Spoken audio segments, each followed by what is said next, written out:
of Learn How to Think Like an Executive and Build Your Brand, featuring Pam. seven-time author, Pamela J. Green. And you know what? I love that I get to leave that because we're just diving right in today to talk about Pamela's new book, but we're going to get the world of Pamela and her community and who she is throughout the course of this interview. But Pamela, the reason I wanted to just kick off with that, because I was so excited to join today. I was like, gosh, I feel like she just writes a book as frequently as I, like buy Right underwear, which about the that's like brand. and you've written so many books about this, and this Yeah. is your latest. So the first question I want to ask is just, I always love asking this of authors. Why now? Why this book now? What led you to write this book? And in the world of that, answering that question, I'll show you, obviously you'll give us some background about yourself, but let's just jump right into that. Why this book? Why now? What led you to write it? It's so interesting because, and I have to ask myself the same question. So we started when I wrote Think Like a Brand, maybe 5, 6 years ago. I wrote it because it was, helping people focus internally on their brand, that you do have a brand internally. And then the more that I work with CEOs and their teams, the more that I realize that there's a different sort of branding that's called for at the executive level. And I was repeating myself a lot. So I wanted to find a way to share a lot of the insights through the written word and put it in like a lovely book form that allows people to grasp some of the key concepts, and specifically the one where I talk a lot about the shift from complicated to complex. And Mm. getting to this eighth book, every time I read something, I was writing something. Every time I had a conversation with someone, I was writing something down. I'm like, gosh, I got to find a way to share it. Social media isn't enough. There's so much stuff. I need to put it in another book. And the next sort of evolution in that process was Think Like an Executive Brand, geared more toward those who are in the executive, senior leadership and executive roles. So that actually leads me to my next question. And you kind of hinted at this, I think, a little bit in that answer. But, my trade is personal branding. And I love that you called this an executive brand. Can you explain to the audience what, in your experience and your Mhm. expertise, is the difference between a personal brand and an executive brand? And is it something you get through title or through actions? Okay. Yeah, that's a really good question because I've given this a lot of thought. The reason why I wanted you to be a part of this process and to talk about it, because I do think that there's a difference, right? I kind of give branding this definition of it's the emotional experience you want people to have when they're interacting with you. So as a result of interacting with Kate, there's an emotional experience that I had that makes me want to hire you to help me with my personal brand and developing who I am in all of my interactions. And then I think about the executive. And while, yes, there is a personal brand, there is this leadership brand within the building that sometimes we fail to cultivate. And the distinction is, is about the emotional experience I want people to have, but I fine tune it into what do I want? How do I want people to view me, to see me, to value me as a leader or an executive within the organization? The higher you go, the way that I explain to a lot of leaders, the higher you go, the more open you are to scrutiny. And that while you can't always get away from being scrutinized, you can cultivate or help to influence the narrative that's being written or spoken about you. And that's the sort of air in the audience that I want people to see. It's about navigating or influencing that narrative through how you express yourself, through the feelings that people have about working with you. And it answers the question, why are more people more influential than others? Why do some people get promoted more quickly than others? It's about their ability to influence the narrative through their branding, through their ability to create emotional experiences that call for people who want to be around them, who want them to lead them. Those are the people, for example, that folks say, I want to work with you. I want to work for you. Let me know when there's an opening on your team. Those are the individuals that have cultivated or influence the narrative around them such that people can't wait to be on their teams and to work with them. Those are also the people, Kate, that get tapped for special assignments, that get asked to serve on boards, that get plucked from company to company. They never have to look for a new opportunity or apply for a job, at least not, informally, just kind of passively looking. But, without going through the normal process, these executive brands have learned that if I cultivate the type of brand that makes me irresistible in so many ways, I never have to actually go look for another job for as long as I live. These things will just sort of come to me. And I really wanted to open up that sort of the Pandora's box of the secret to how to get there, to how to cultivate that. It's so interesting you say that. I was talking to a friend recently who had spent, oh goodness, I think months interviewing for a job. And I was checking with her and I said, "Hey girl, did you get that job?" And she said, they really wanted a big name brand to come in and fill that position. And that's something that I just wouldn't have heard that maybe even 5 to 10 years ago, that now brands want executive brands. They want to come out and say, they want that PR release, like, "Oh, they plucked so-and-so from Facebook. This is crazy." So is this in your experience more of a recent phenomenon? And why do you think it kind of came to be like that? I mean, you've written so many books on it. How have you seen that evolution? My gosh. Well, you know what? It started with my own experience. When I was working my last sort of corporate job, someone said to me, "Your brand is bigger than the company's brand." I'm like, "You got to be freaking kidding me. What?" That's not even a thing. And at that time, I guess it was that what they were saying was your popularity, the respect that you get from people, the opportunities that open the door for you, was in some people's eyes, it was competing with the brand of the organization. And they did not figure out, or they could not figure out, as one person said, "We just can't figure you out. Like, we've never had anybody like you before."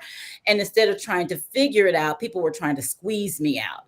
And it was very disheartening. Now organizations realize, hey, let's grab so-and-so and all of their gazillion followers. Let's get the attention of all, let's get some free press through their relationships and put their eyeballs on our eyeballs. And maybe there's a way that we can all work together. So it doesn't have to be that, me having a brand and someone else having, or an organization's brand clash. It's not. It's that we can actually work together and everyone benefits and everyone wins. And so I think organizations are starting to realize, wow, let me get a person who's already made a name for themselves, who are putting out really good thought leadership, who come through the front door with credibility, and let's put them out there to help us, take our brand into new directions or elevate the credibility of the work that we're doing in our organization. Absolutely. I think it's a more recent thing, because it wasn't a thing when I was, like 10, 12 years ago. It wasn't happening. I was getting squeezed out because of it, not promoted because of it. Right. I'm like, well, okay.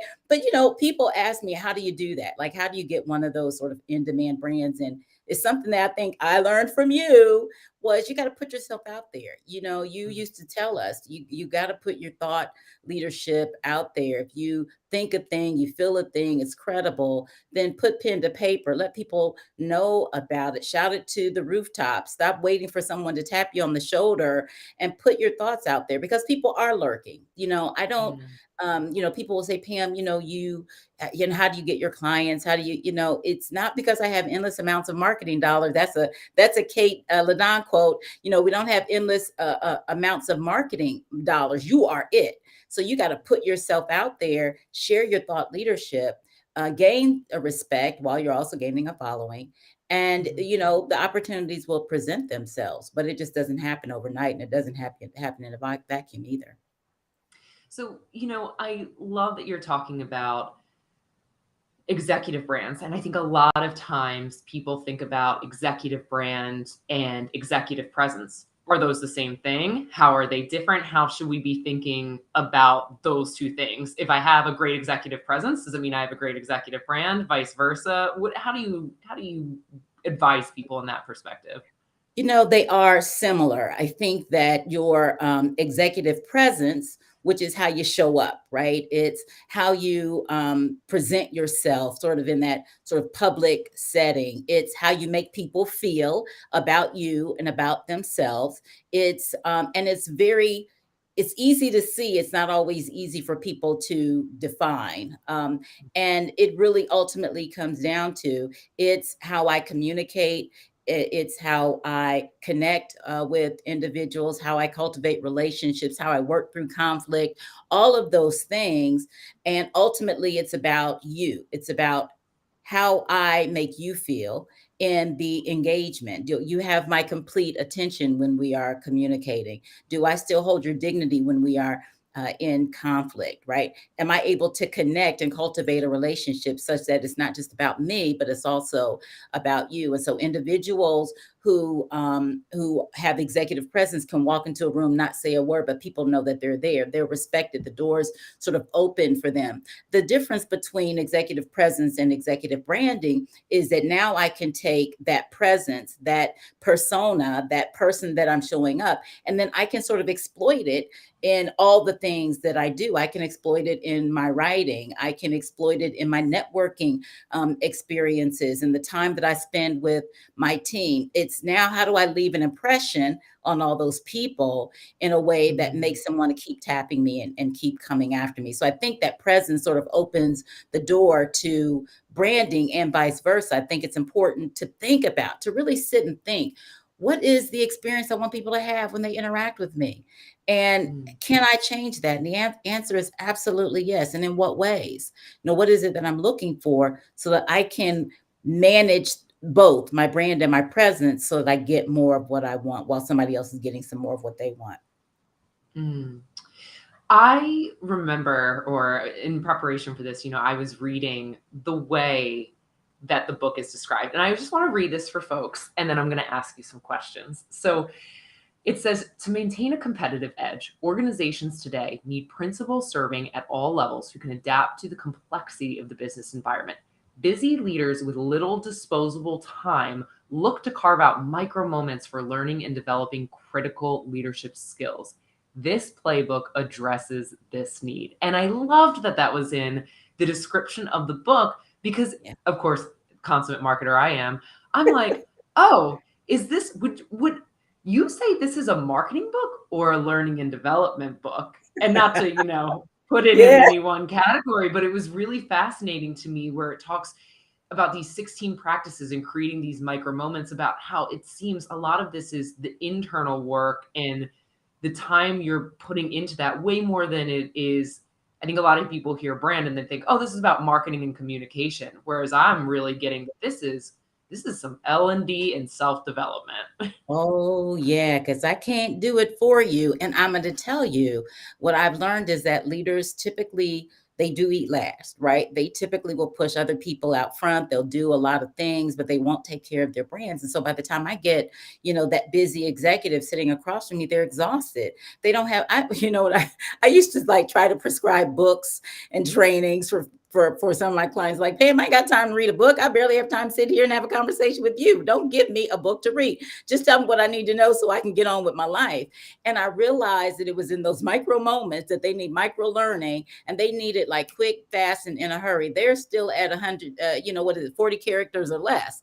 They're like, yes, give it to me in bullet points because I can grasp a hold of it and work through and navigate through the complexity. The other thing I think is important is to think about leadership as complex, right? So the difference between complicated and complex is complicated is like a puzzle. It has an end, and every time you take that puzzle apart, it's going to have the same answer. It's going to be in that little whatever shape it is, same corners, and you can put it together blindly. That is not the case as you move up in leadership. So leadership calls for different solutions and different outcomes and a different sort of path, some insight that can get me there.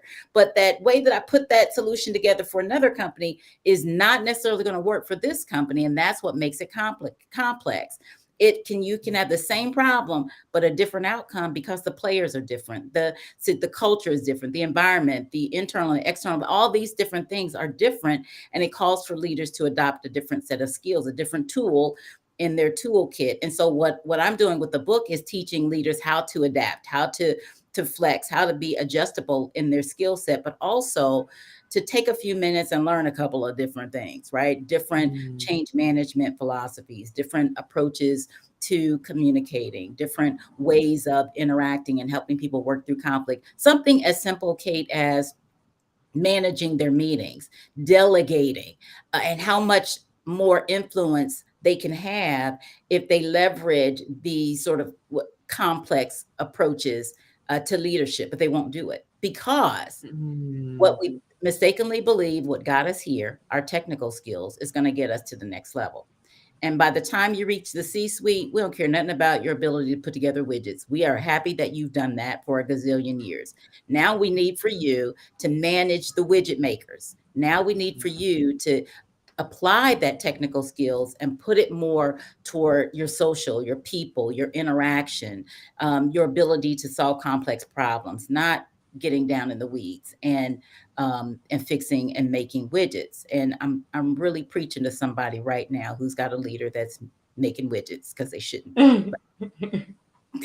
um, we talked about, and the book talks about, and I'm going to ask about those in a moment, but I do just want to dive into something you just said. So I love that the book is so tactical. 16 practices, right? This is a playbook. This is a field guide. This isn't theoretical. This is like a how to Yeah. map for something that is extraordinarily complex and changing by the moment. So we'll get into those practices and some examples of those practices in a few moments. But when you think, and I love asking other people in the branding space and in leadership and development space discussion, because you'll never hear the same answer twice. What do you define as core components of a brand? Or as people are thinking about that, and you said it before, like how somebody feels around you, but when someone comes to you, a leader that's working with you, and like, you know what, I need to work on my personal or my executive brand, what components should I be thinking about? What do you usually say to them? How do you define that beyond the feeling you leave somebody with as some of those critical components they can start to look at? Well, usually it starts with, at least for me, because everyone sort of comes to the table with a different sort of skill set or a different sort of brand makeup, right? And I'm usually trying to figure out who they are and what it is that they want. So when people come to me and they talk about, I really want to develop my brand, usually they're talking about their reputation. And the first thing that I want to know is, tell me, how do you know you need to be developed? Like, what feedback are you getting? What's happening in your world that you need to have a conversation with someone like me to help you do better? Like, what's the feedback? And if it takes a minute to get people through that piece, because the feedback is a gift that people really don't want. So we have to look at that. If they Mm. don't have enough feedback, then we go through a process of getting that feedback. Sometimes it's through me having some one-on-one conversations with people about their brand, and then sometimes there are tools. I have a number of assessments that I use to help us see where they are sort of in their brand makeup. It gives me a sense of how they're coming across, at least how they think they're coming across. But the biggest let me say, I think that the best way is through some sort of a feedback mechanism, like a 360 feedback, Mhm. something that allows us to get a picture of the outside. Because remember, branding is less about how you see yourself and more about how others see you. So if Mhm. you don't know what that is, then we need to find that out. So that's typically the first process, is that sort of diagnostic investigation, uncovering of how they're presenting. And then there's a moment where we have to work through self-awareness, because self-awareness is the beginning of change. And you can't become something if you don't realize who you are right now, and that may not be serving you well.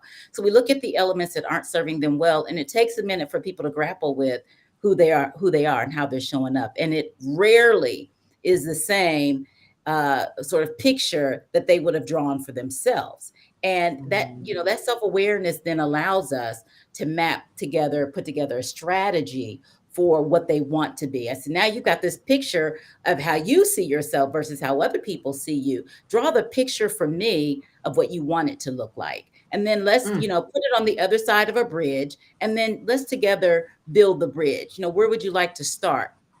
If they say, that, you are rude and arrogant, then let's talk about that. Let's break it down a little bit. And then we cover that. If they say your writing is terrible or your diction is crappy, then let's talk about that and let's put that, build that block. Or if they say your interpersonal relationships suck, then we need to work on you building, better interpersonal relationship skills. And so, and then I don't want to get away from that sort of superficial element of branding that I think a lot of people of color, especially girls, women, who, Black women, there is that sort of how we dress and how we wear our hair and those kinds of things. So there's some biases that often we have to deal with that are coming from the majority group that some of my clients are working with. And the thing that I love about the process is I get to work with both. I get to work with the client, and I get to work with their senior leaders to help create a new reality for everyone. Say, hey, this is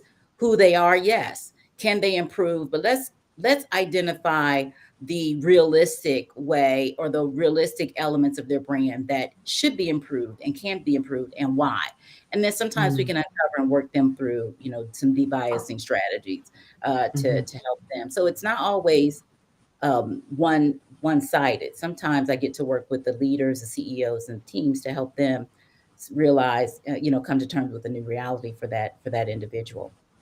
Wow, that's really powerful. Yeah, because sometimes you need, and I imagine this is why experts like yourself are so pivotal in this instance. Like, it's important to get that feedback, but maybe also you need to assess the biases and quality of that feedback. And let's have a Yeah. full, look at that in a bird's eye view. So Yeah, both parties stand to benefit from it. absolutely. I just want to, for the audience, like Mhm. double tap and zoom in. And I don't even think there's a question here, but I really want people who are listening to understand, especially in my world, everybody always thinks a brand is social and it's digital and it's what you're writing and marketing. And the reason I asked Pamela this question is because I hope that people understand that it is mindset and behavioral and values and all of those things. They have to come first and fundamental before any of that flashy stuff, the Oh dark my God. arts that I, deal with, get brought Yeah. into the picture. And I think a lot of people work on the veneer and not the values. Do you see that? They're way more into the position instead of the vulnerable legwork to get Yeah. there. Yeah, I do. I do. And when it comes time for that sort of interview process and I'm interviewing them and they're interviewing me, I need to know really because one of the things I've learned in a lot of my own research and experience, and I know yours as well, because you hit on it, was people, yeah, we say people leave leaders and all of that stuff, but really there's value misalignment. The things that I value might not be the things that you value. And can we get realigned? Yes. But we need to understand what those things are. We really need to do the deeper work of helping people understand who they are, right? I love the movie Runaway Bride. There's a Oh, little part in there, right? The part where she says, I don't even know what kind of, he said, I think Richard Gere says, you don't know what eggs, kind of eggs you like. eggs. And I'm like, yes, So that's the true. work that we're doing. We're helping That's people so true. identify the kind of eggs they like Mm, because they're so used to turning it on for different that people don't even know who they are. So by the time they mhm. come, it's like, well, what do I write about? Well, what do I talk about? Well, how do I show up? Who the heck are you first? Yeah. What kind of eggs do you like? Who are you really? Now, here's the deal. Sometimes I will get clients and they'll realize they are no longer in the egg business, right?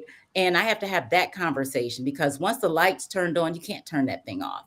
Once they start to realize who they are, their values, their core mission in life, and how that has changed or evolved, it turns on a light, and they have to explore that in some way. And I have to let clients know, hey, we may hit a bump in the road where they're like, hey, company's paying for it, but I don't want to be I here gotta get out of anymore. here. I gotta get out of Right, here. right. It's like, okay, you need to tell them that, not me. And you Yeah. need to first come to terms with it. But I think that you hit on something really important, that branding is deeper than the superficial stuff that we put out. And in fact, a lot of the stuff that is put out there isn't even real because people have figured Mm, out a sort of algorithm to what mhm. people will like.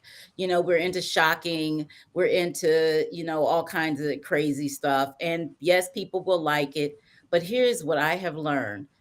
Just because you have a bunch of likes does not mean that people are buying what you are selling. The real Hmm. proof is in the pudding of, you know, are you getting clients from the work? Are you really getting value? And does the value align with who you are? And that, I think, is where we measure the value of whether or not our brand is delivering on its promise, or is it just a bunch of hooey? I'm not going to be out there singing and dancing and doing a lot of the stuff that people do just to get followers, because it's not me. At the Yeah. core of who I am, yes, I love to laugh and I love to make people laugh, but there's some deep stuff happening behind closed doors in boardrooms Yeah. and offices. And I want to get to the people who can do that kind of work really well. Listen, as I always say, better to be profitable than popular. And I mean profitable in Right. every sense of the word. I mean, you can say Um, that as one thing as a business owner, but are you fulfilled? Are you doing yes. the type of work? Are you truly contributing to the organization? Or are you just Yeah. popular? And that's Yeah. a key difference in the branding, I'd imagine, too. Do you have to explore with executives? And again, we'll get into some of those practices, but the difference between being liked and respected. People always Yes. talk about that. Where's that intersectionality? Where should people be charting themselves with a brand? I mean, you always Yeah. say, oh, that brand is super likable. Or I saw a quiz on Instagram the other day and it was like, world's most likable celebrities, Yeah. Jamie Foxx, Dolly Parton, la la la. And like, Right. sure, but then people are always asking, is it like or is it respect? And Right. what's more important as an executive brand? Should you pick? Is it a combo of both? How would you advise people who are, navigating that dance of like versus respect?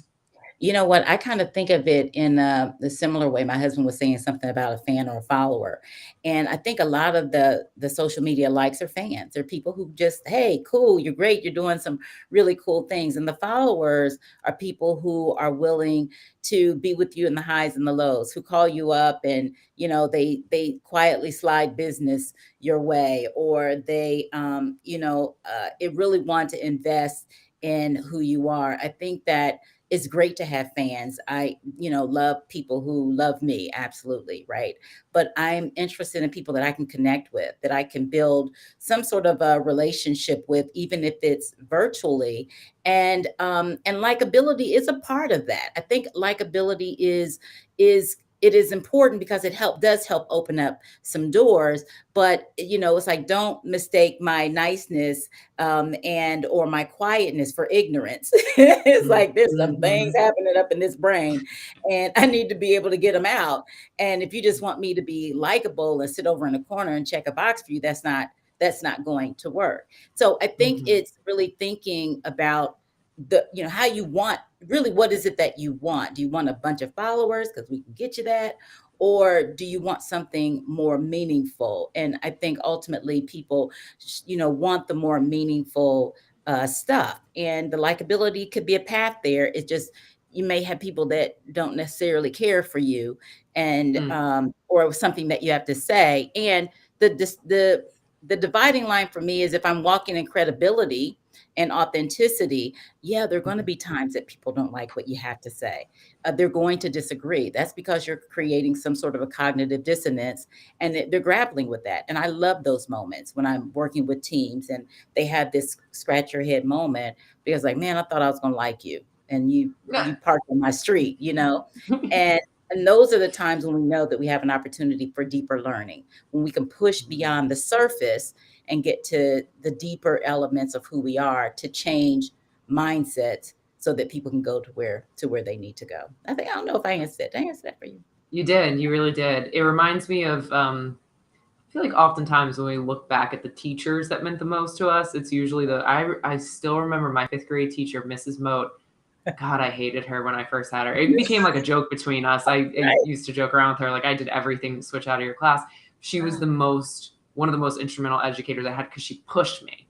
I didn't Oh like yeah. it, but Right. ultimately had the biggest impact, which isn't that ultimately what a brand is about? Like that Yes. impact and how you're helping your audience get to where they want to be in a way Yes. that's of servitude. Yes, absolutely. Absolutely. And it's thinking about your audience. It's actually getting to know, think about this. This is knowing who your audience is.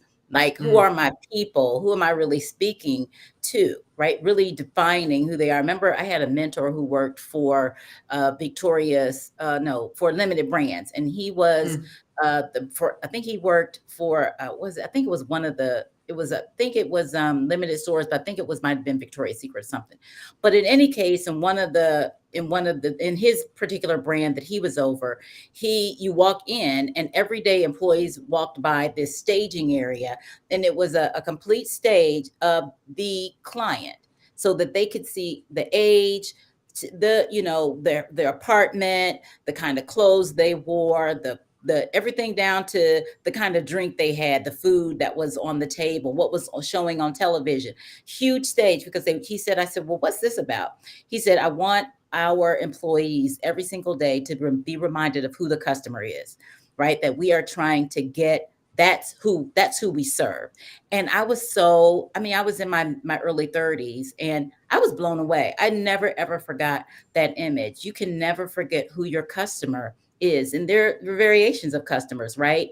He couldn't mm, put one person with all these different races on there and the age range, but they got it. They yeah. understood who the customer is. When you're branding yourself, you got to make sure you understand who your customer is. And that's where we get the terminology, dress for the part you want, not the one you have. Mm, That's what we really mean. It's show up so that your audience you get the attention of your audience. mm, When I'm talking to people who want to advance in their careers and they want to shift their brands, sometimes we'll talk about the superficial. How are you dressing? How are can you I hate a limpy handshake and people who won't look me in the eye and don't have a smile. I can't stand it. Drives me nuts. And I'm like, put your shoulder back, act like you belong in that place, right? And have some questions that speak to your audience. Know something about them. You have to invest in understanding what your audience, what their needs are, what their wants are, what are their pain points, what are the things that frustrate them most. So whether or not you have the salve that can, soothe whatever is ailing them. But if you don't know who your audience is and you haven't defined who they are, you will be all over the friggin' place and you won't know exactly who you are and what it is that you want because you're serving too many masters. Figure mm. out who it is you're serving, and then we can work on developing and determining sort of what it is that you need to work on internally, like sort of that intrapersonal communication we have with ourselves. And so that manifests into that, interpersonal relationship that you can build with other people. That's so true. And I want to just highlight this because I think it's important. What Pam is saying is not to change who you are because of that. It's knowing the segments of customers you have when in corporate, that's the people you work with. You don't often get to choose them. But, Right. there's the very real reality you have to deal with that. And it's knowing what elements of the messaging you want to stress or the delivery. It's not changing who you are, but there is something to say about how you're packaging and communicating that in various different conversations. Is that fair to Yeah. say? Oh yeah, absolutely. That is it. That really is it. It's, and there are lots of buckets for packaging. It's not just the verbal, interaction that we have. I tell Mhm. people when I think about my own brand, it's, the interaction that I have with folks, whether I'm in the airport, that's the worst time to have an interaction with me, by the way. But when I'm in the airport, and one time I'll never forget, I was sitting in a doctor's office and there was a lady sitting next to me and I heard my name. And this lady said, something, can you? I said, did she say my name? So I'm ear hustling now and I'm trying to figure out did she say my name or am I just kind of full of myself? So next thing you know, and when you go to the doctor's office in the afternoon, you are not cute, you're not pretty, it is not buttoned up. It's not your And best self. You're reading right, outdated magazines. You're a little annoyed right, that we're 20 minutes behind yes, schedule. You've got a everything. You're lot of looking at stuff you, to you just like, manage. ah. And she says, excuse me, are you Pam Green? And I was like, yeah. She said, I told you that was her. She was on the phone with someone that she said, oh my gosh, you used to work for Sherman. I said, yeah. And I said, I'm looking at her. She's looking at me. She said, oh, don't worry about it. Ain't nobody gonna know. I said, oh my gosh. But we laughed and laughed. And I said, you just never know. What if I had like put my purse in the seat and wouldn't let her sit next to me, or had a Mm, snooty scowl on my face, or just an all around nasty person. You just never know how. who you're going to come in contact with, and how that interaction could lead to something. And we just have to be aware that when you are because you are the caretaker of your own brand, you have to be aware of how you want to show up and do so with that big I word everybody's talking about, intentionality, right? You have to Mm-hmm. be intentional with every interaction that you have, not haphazard, not sloppy. And when you make a little, kerfluffle, you make a mistake, you just correct it, and you keep on moving. But I think it is important. Wow. Okay, I've teased them long enough, and we're not going to cover all 16 because you all have to buy the book for that.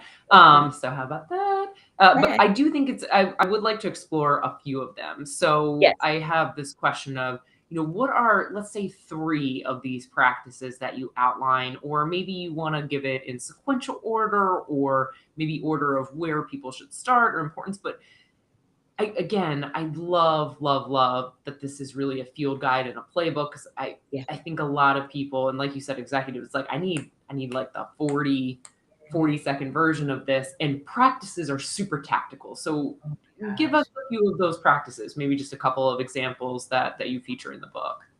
Yeah, so I break it up into 3 categories. One's leading self, leading others, and then leading in the organization.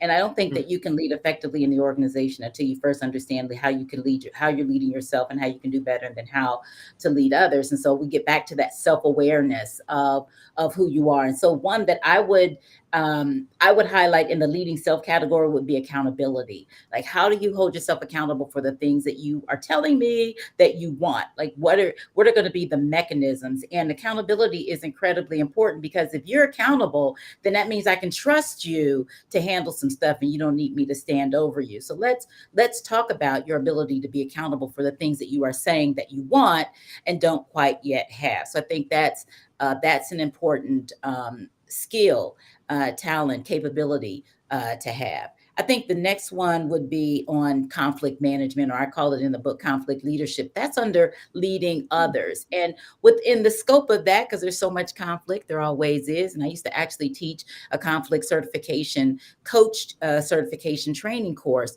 for people to learn how to coach through conflict. And the reason is that, you have a lot of people who just can't stand it. They're conflict avoiders. And then there are people like me who throw me in the ring, I'm ready. ugh, And not, imagine you feel really good when you're in a ring with somebody who doesn't want to have conflict. What if you're in a ring with somebody who can go toe to toe with you? And so it becomes explosive and it's unmanaged. So, recognizing the different approaches to conflict, recognizing your own approach to conflict, and then what's the role of a leader when they're dealing with conflict within themselves, with other people, and then managing that conflict with people that are on their team. And one of the things that I say all the time is, before you have conflict with someone else, you're going to have conflict within yourself. Meaning, there's something that happens, and sometimes it's within a split second that it occurs, and it's somebody says something and it rubs me the wrong way. Oops, that's a hiccup in my brain, and I'm having some conflict. How do I feel about that? Before you know it, you're saying something, doing something, or expressing something. So you got to grapple with that. Get some control over that before you can work on be intentional about what it is that needs to happen. That needs to happen next. So those are the first 2. I think maybe the third one might be around, I'm going to say meetings, effective meetings, because meetings is hmm, where we have the greatest, and this is in the leading in the organization, the greatest opportunity to influence a broader scope of people. It's where our brand is on for display. And it's also, I think, where we have the opportunity to delegate, which is one of the other ones, and to empower people, to have sort of that empowering leadership, where you really are expressing the full capability of your brand in a larger audience. So meetings, how you manage meetings, I think, is a talent. And the thing that I will say is, first thing you want to do is, when you go into a meeting, calculate the amount of money that is in that meeting, those salaries Mm. times the number of hours, and is this the most effective investment of an individual or the company's brand of money, resources by all those people in a meeting. And if it's over a dollar amount, then you need to perhaps delegate some of this work, or maybe you are in, you know, in a centralized sort of organizational structure and everything has to be made at the top, then maybe it's time to rethink some of that, decentralizing some of the decisions. So I think meetings can show us a lot about the individual brand, but the corporate brand, the team brand, and the ways that we can shift and adjust to get to where we need to go as an organization. So leveraging that meeting space and understanding it is going to be critically important. Couple of different things I want to just hit on there. I think we just heard the idea for Pamela's 9th book, because who wouldn't read a book about mastering the art of meetings? This is a topic that I feel like will never, ever go away, as they are just such a fundamental part of corporate and organizational life. And yet so few of us know how to do it. And I love that you're including meetings in a book about executive brand, because you're absolutely right. We've all been or had the experience where we've been in a meeting, you're like, why am I here? What are they Right. doing? This is, You may I have sent a mean, memo. yeah, what are we doing here? And I don't think, and I'm listening to you say this, that you realize as a leader how, and I've been the leader that's done that, and I've been in the meetings of leaders who have done it, how detrimental that actually is Right. to your brand. It's like a Yeah. credibility slipper when, like, all right, you've got my time and attention, which is the two biggest things anybody's lacking in 2023, and this is what we're spending it on. I mean, Oh, that is oh. so smart to put that in the book. Yeah, yeah. I mean, think about it. You have control over your time. You have control over, you know, conflict. You have control over, you know, your attitude and how you're going to show up. If you have effective control of your time, then do you really want to spend it in sitting in a bunch of meetings? And here's the thing that I've learned, or I've come to understand: a lot of meetings are unnecessary. They're really just places for leaders to pontificate. They're Mm, places for people to show their power and, you know, their authority, and it's all about them. And who wants to work with that person, right? You don't want to be that person. And if you're in a lot of meetings, then usually it's about you, especially if you mm, got people for that. And so think mm, about, you know, do I really need to be here? And if I do, what's that about? Like, if I have people, can't someone else manage this? Have I not developed relationships? Have I not developed the talent? Have I not developed the trust that other people can run this thing without me? So there's mm, some more to be said about that in and of itself, but it is a way to think about the executive brand and how mm. to lean off of, you know, wean ourselves off of ourselves, and really investing into the development of other people, letting somebody else have a little bit of the front show. Sometimes it never hurts, it actually helps. Hmm. Wow. Okay. Another thing that you said in these practices that I'd be remiss to step over, because I thought it was just a brilliant expression, Mhm. was conflict leadership. I Yeah. mean, I wrote that and ear hustling down, like I'm about to use both of those. But so I am the person, I am the complete opposite of you. Yeah. I hate conflict. I break out in hives around it. I mean, anything that I can do to avoid conflict, I'm gonna do, and to the extreme detriment of probably myself and my own boundaries. Admittedly, I mean, Yeah. that's just that. So when I hear something like conflict leadership, I'm Mhm. thinking, oh, the obstacle is the opportunity here. There's actually an opportunity to lead your way through that. Not only be adverse to it, but lead your way through it. Can you share a little bit more about what that looks like when you work with folks? I was so intrigued by that. I'm like, Yeah. I'm a conflict cower, not a conflict leader. I want to be a conflict I leader. know, I know. Well, you know what? I will tell you, the secret to being a conflict leader is to remember it is not about you. It is Mm, just not about you. It is really about the situation. What happens is we make the conflict about us. Oh, they don't like how I am. They don't like how I. So most of the time, it's about the task, the responsibility. And sometimes, yes, it's about you. But even when they try to make it about you, don't make it about you. Don't join into the fight, right? Just because somebody's standing in the ring doesn't mean you have to get in there with them. You know, you talk them out the ring. So, and one of the ways of doing that is helping people come to terms with what's really happening. So, there's a side to every story, right? Our job as leaders of conflict, right, when there's a something happening, is to try to figure out what's really going on here. If it's a clash of task or responsibility, and people are confused about something, then it's an opportunity to step back and say, wow, maybe there is the issue is around, there was some confusion around who was assigned to do what. And so we have to step back as leaders and own that. The other thing I think to think about is that we have to listen. In any sort of conflict scenario, there are going to be these different sides, and people are going to be fixed on their own way of seeing the conflict. And your job as the leader to come in and help people work through it, is to help them to express what it is that they're seeing, and then get them to walk to the other side and see the other person's, right? Someone's seeing it as a 6, someone else is seeing it as a 9. But if you put them together, you got an 8. So how do we get them to see the third option? You have a little bit of, there's some validity here. There may be some validity here. I want you two to work together to figure out what else is possible, as opposed to being fixated on your role or team to team. It's, what do we do to get people to work through that?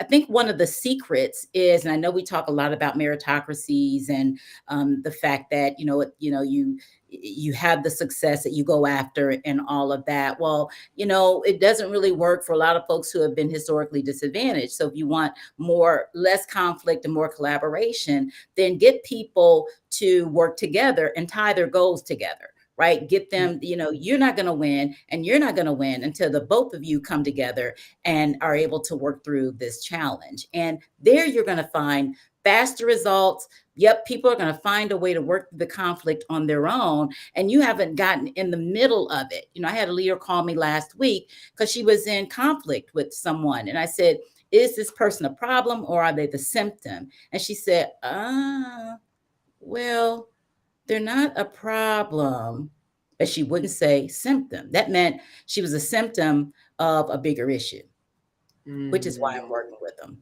So there's a bigger issue, and their guns drawn because they're killing each other, as opposed to taking a step back and realizing the collective is a part of the bigger problem. And so we have to get in there to help them sort of figure that out. But on their own, people will stay fixated. And our job as leaders is to help guide them through, to help them see, okay, this is what this really is. Now, what do you want to do? And how can you work together to make this possible? If I make it about me, then I'm losing every single time. I'm going into the ring with my feelings all over the place, and I won't be able to hear a thing you have to say. You really have to elevate the conversation and get in there to some ways mediate, but get them to figure it out and to work through some of their challenges. I feel like, Oprah Super Soul Sunday, she always says that's a tweetable moment. I feel like that's a tweetable moment. If you make conflict about you, you're going to lose every time. You need to, Pam, you need to tweet that out. Girl, write that down. Go back over that. This is tweetable. Yes. This is recording, right? This is recording. Yes. We'll get that in the notes and repost it out. You make it about you, you're going to lose every time. Okay, so we talked about some things, some of the practices that leaders should do to work on their executive brand. I always love to play the B side of this, which is, what are things people should give up or stop doing that is hurting their executive brand? I would say stop jumping into every fight that is made available. Not every fight needs you to be a part of it. You have to choose your battles. And I think sometimes we want to throw on our capes and come to the rescue of every single cause, everything that is said. You have to defend all things and be all things to all people. And that is just not sustainable. And it's crazy, right? So pick your battles and stand for something that you can get behind. So I tell people to, make sure that they're picking their battles and they can follow them, through the end, or know how to make a graceful exit. I think the other thing is to not again, going back to making it personal, making everything about them. Some things just aren't going to happen just because it's not supposed to happen for you. And then you know learn how to move on. You have to learn how to recognize when you're in the right space and place, and it's your season, and when you're headed towards your season, and then when you've left the season, and know be really sensitive to those shifts in your branding season. There are times when it's going to be really hot for people, for example, who were developing diversity, equity, and inclusion brands and have had great brands for years. They have had a hot Mhm. ride for the last few years. Now the question is, are we in a transition season for DEI? And what does that look like? If that is your space and your place, then how do you merge? How do you evolve? How do you keep making that credible? And so really thinking about your brand within seasons and within buckets, and knowing how to navigate the each season, because every season has a Mhm. winter. Every brand Mm. season has a winter. And so thinking about how you're going to navigate that, and how do you stay relevant, which is another big thing, is we get in and we want to, conquer the world, and we want a big brand and want people to love us all the time. But relevancy is incredibly important, and that goes back to something, Kate, we had talked about early on, and that was making sure that we understood who our audience was and Mm. is, right? Because our Mhm. audience changes, their needs change, and we need to be able to Mhm. adjust and adapt to the changes with our audience. If we keep going down a path that is not aligned with where our audience is going, many times we'll find our brand is outdated. That it Mm. has really left the relevancy for the season that it was in. But you want to stay relevant, then you have to adapt to the needs of your client. You can still be authentic, you can still be credible, but not doing that is going to be hurtful. And I think the final space is not maintaining a sense of knowledge, intellect about your area of expertise, whatever Mm. that is. Whatever your brand is responsible for. I talk about DEI. There are some people who are in human resources. You're a personal branding expert. If we don't stay on top of the things that are important educationally, and from a knowledge perspective, intellectually, then we're going to miss the needs Mm. of our client, because they're growing and they're learning and they're developing, and we're still back here talking about theories and practices from the 1970s and 80s, and that just Yeah. just doesn't, it won't work. So having an outdated intellect, I think, can also hurt someone's brand. Is more than just talking about the latest football game or soccer game or whatever's been happening. You really have to understand the business and how the world is Mm. changing, and be educated along those lines. Stay current with that and relevant. And just to go back to, I think what I'm realizing is really the core theme of this conversation Mhm. is, again, I think a lot of people think the brand means the output. But what Pam is saying here is you need to mind the machine, right? Yeah. Like mind the machine. Don't get so put up in that, put onto the output that you're not taking care of the machine. And to what she just said, and why the book description is creating micro moments of learning and development, the input into the machine, because the output is Oh my. going to be correlate to the quality of the input. And so if we're always out here focused on our output and our external brand, and we're not managing our own systems, beliefs, philosophy, self-awareness, and then what we're feeding that, Right. the output is only going to get you so far before people realize that it's kind of hollow, right? Yeah. If you're Yeah. not taking care of the other stuff. And the book is really about minding the machine in the input and all of that fundamental stuff that happens before anything in the output sector. Is that fair to say? That is absolutely, you nailed it. It really is about, taking care of that machine. And that oh my goodness, that brand will get outdated so quickly. Yeah. Before you know it, you're like one of those brands that we're no longer talking about, right? And yeah, sure was good when it was here, but we've moved on. right? And Yeah. so you don't Yeah. want to be that brand. You want to be the Mm-mm. brand that people continue to talk about because you continue to remain relevant. So yes. Yes. And authentic. And I think that this is, one of those good. We have, several minutes left, but I do want to really pick your brain about this because there's relevance and there's authenticity. And you see kind of the backlash of brands that lend go way too much in one or the other. So a good, I would say, pop culture brand Mhm. is thanks, Alicia. A great pop culture brand, I think a lot of people have recently said this about is Madonna. And the Mhm. reason I say that is because it feels like she's gone so far into the I want to stay relevant, it almost feels performative. It doesn't, I Yes. think people are kind of out on the authenticity of this and it has the occurrence of performative. But then if you go so authentic and you're not finding relevancy, to your point, you might become a bit outdated. So how do you any words for how to kind of find the intersectionality of like relevance but core values? Because there are some of those brands you're like, gosh, like I again going back to that Instagram quiz, like I think Snoop Dogg really has like done this. I was just like proverbially him, but always relevant. I mean, generationally now he's been around, and I'm like, I just think just think Yeah. he's really done it well. And obviously these aren't Yes. executive brands I'm talking about; these are pop culture Mhm. brands. But there's that they're hitting that intersectionality where they're still so quintessentially them, but still so Yes. in the Yes. conversation. Well, no, but pop culture brands are important. Like you think about the Steve Harveys of the world and the Mm-hmm. Snoop Dogg, the Martha Stewarts, Yeah. people, it's like Dolly Parton is Yeah. one, think about Betty White, God rest her soul, and some of these others. I mean, there were people who maintained well, but here's what they did. Now, this we're going to bring it into more of an office or corporate inside, Mm-hmm. baseball setting is we Mm-hmm. talk about something I don't know if people are still talking about. I'm still talking about. It's called management by walking around.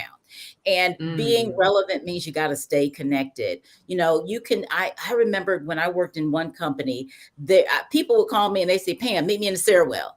I'm like, what the? Okay, I'll be there in 5 minutes, right? Because people were like, I got information I got to share with you, and these weren't people that would normally be in the boardroom with me, be in an executive team meeting with me, or they say, hey, meet me out back. I gotta share a thought with you, and I just wanted to bounce it off of you, and I didn't want to come up to the fifth floor to your office because I didn't want to draw attention. And so it being available to people, meeting them where they are, and Mm. listening and connecting and kind of taking their own straw poll and connecting will allow you to remain relevant. It'll tell you whether or not you are like way over the top, or if you're too low and people can't find where you are, you somewhere in that sweet spot of being in the middle. Is bouncing ideas off of people, hearing what's happening in the organization, having your ear to the ground and connecting, and having that literal open office door, and being willing to hear contrary and opposing opinions about something. Socializing your ideas will help you to remain relevant and credible, and also I think authentic, right? Like, Mm. I want to be the same person that I am on screen that I am when you meet me in person. Even on a crappy day in an airport, I'm still going to be me. I don't, I, if it's too hard to be fake and phony, who has time for that? Mhm. Right. Mhm. I let go of a lot of things that a lot of people would have said that it wasn't okay. Right. Like I put Mhm. braids in my hair because I Mhm. wanted to, you know, Mhm. um, I stopped wearing a lot of makeup because I didn't want to wear a lot of makeup, right? Does that change who I am on the inside? Does that change my ability to be credible and authentic? Nope, because that comes from the inside of the core of who I am. Still the same Pam. I can't change my Mhm. height, right? But I've tried, but I Yeah, can't you wear wear heels. You get like bigger girl. heels as I still a squeeze my feet in some 6 inches every now and again. But but it's like, inside of who I am is gonna be the same day and night, Yeah. at any time. And I think that's what lends itself to that great sense of authenticity and credibility. With who are you when the cameras stop rolling? And Mm. thankfully I have a circle of people in my network, Dr. Williams being one of them, and some of the others who've been watching. Keep it real. We have those girlfriend break. Dr. Spatafore, we had a Galentine's breakfast the other day. It's about keeping it real, and people who, you can have real conversation with will allow you to maintain that sense of authenticity and credibility as well as relevance in this space as a brand. Well, that's a beautiful closing point as we come right down to the top of the hour. So, Pamela, tell everybody where they can get the book, all the different places they can find you, and any last parting words. Yeah. So first, I love for everyone to continue to connect in LinkedIn. As Kate well knows, LinkedIn is our space. I love hanging out and playing in LinkedIn. Go to my website, PamelaJGreen.com. I have 3 book signing tours. One's going to be here in the DC area. I have one in April, I think April the something wording. And then I have another one April the 29th on a Saturday that's going to be in Los Angeles. And then we're going to be in my hometown of Columbus, Ohio for the book launch party in June. More to come with that. And always, I'm here to work with CEOs and their teams. And I just enjoy that work and helping those leaders and those people who are advancing into that space develop their brand. So, Kate, thank you so much. I love you to pieces. Thank you. The love is so mutual. Just a quick backstory before we get up. Pamela was my first LinkedIn client. And the point where you're like, wow, the student has really become the master. Like that is Pamela. I follow everything you do with such interest, and the intentionality and authenticity you do with it is so inspiring. So please, I look forward to books 9, 10 through 50 because I know you'll be writing all of them. I will be on the pre-order list for the mastery of meetings though. Like that one, let's crank that out sooner rather than later. And conflict leadership. I would specifically like those 2 to come back. Yes, ma'am. Yes, ma'am. Okay. Thank you so much, Pam. All right. Well, thank you. And I appreciate your time. Bye-bye. Bye, everybody.